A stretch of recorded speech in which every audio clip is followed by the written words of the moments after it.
We were serving the people. Yes, maybe we fell short on politics, on dirty politics, on sending notices and troubling our allies or troubling our opponents. We didn't do that, and that's not our DNA.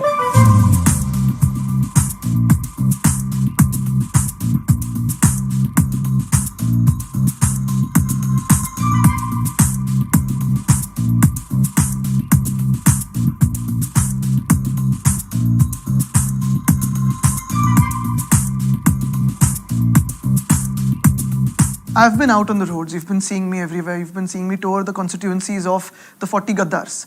And everywhere, if you see, apart from the 40 Gaddars who have left and the 12 MPs who've gone, on ground, the support has probably increased because everyone has seen Mr. Aditya Thackeray as a chief minister. They've seen his administrative capabilities. I think what has happened is in the last 2.5 years, especially with COVID and the other works going wrong. For example, the coastal road, the speed with which it came about, the MTHL, the Worli-Shivdi connector, the Dahisar-Mira Bhandar link or the Nariman Point of Parade link, a lot of roads like this, infrastructure, social justice, all of this took him beyond the regular four walls of the Sena, and everyone appreciated what he did. Going beyond that, while everything was going smooth, for example, almost 6.5 lakh crores of investment, right from June 2020 to right now, things like that, there was no need for such a huge betrayal. And people have not liked what has happened. People have not liked what went down, the way it went down.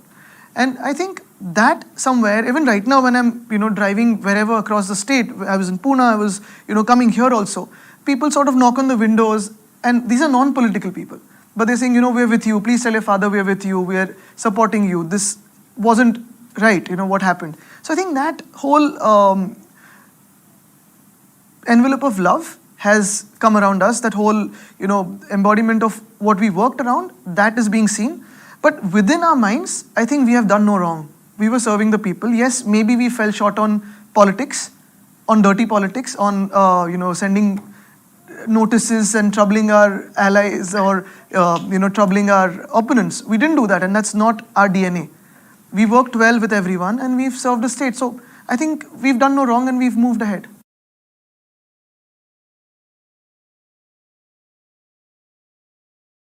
More than growing for the shivsena and personal growth, it came at a time when Mumbai had its biggest investment in the state's cabinet. Mumbai had 5 people from the state in its cabinet, in the state cabinet. Mumbai had a chief minister in the cabinet. And of course, Maharashtra as a state was growing. We did not have issues of riots. We did not have issues that divided the people. We did not have issues that created unnecessary divides between different classes of people. We had the state talking about sustainable development. We had the state talking of growth. We had the state talking of industrial growth at the same time of environment.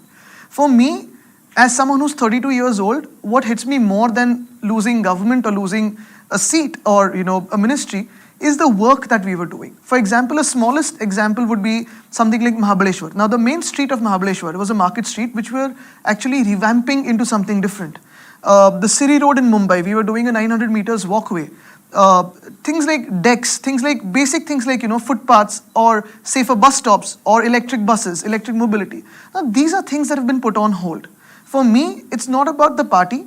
It's not about me as an individual. For me, the state now is held back. Look at what has happened. We've lost 3 projects after this new government came in. Vedanta Foxconn went away to another state.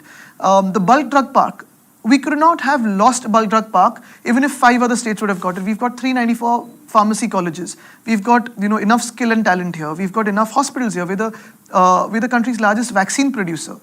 How can we lose bulk drug park where we've given or offered state subsidy? The medical device park. Now the point really is, are we really focused on governance? I think a couple of their own MPs have written that please separate politics from governance, and I think the Express also reported that.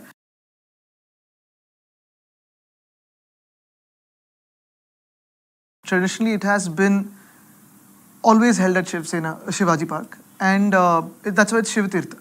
And we always knew at the heart of our hearts that it'll happen there. So there was no tension as such, because if you have done no wrong, why to stress about something that you've not done anything wrong about? And was it overwhelming to see the number of people? Yeah, for sure.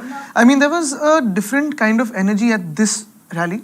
I remember actually going for, meeting someone in BKC, and 2 or 3 of the staff members in the restaurant told me very, randomly while leaving, saying tomorrow we're coming to the Dasara rally. So I joked to them, I said, BKC or Shivaji Park? They're like, sir, of course there's only one Dasara rally, that's Shivaji Park. So I think that momentum, and then of course the next day when Dasara rally was being held, 4:30 we get calls from people saying, acha, ground bharle. So we said, ठीक है, but Mumbai चे अजून लोक आलेच नहीं आहेत. So yeah, but this is all बाहेरून. आणि this was most of the people that had come without any of us arranging any logistics. So I think that was the most different thing about this rally. And of course, the energy everyone could feel was completely different. Looking at the betrayal, looking at the things that have gone down in the past 3 months, I think there was a different kind of, vengeance that people came out with to, show the support, show the strength, show the love. I think that was very crucial.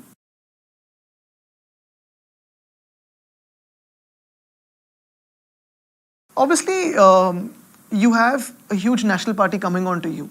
Now, who is behind the 40 Gaddars? It's up for them to answer. For me, the bigger threat today is we are being governed by an unconstitutional government. Politics keeps happening. You have a party that gains power, loses power, someone becomes really big, someone becomes really small. All of this is a cycle. The point really is, are we damaging our own institutions? Are we taking our constitution for granted? Are we not adhering to the constitution? I think that is the bigger question for me as someone who's 32 years old. What are we moving towards? That is the bigger challenge I face as someone who's constantly thinking about it.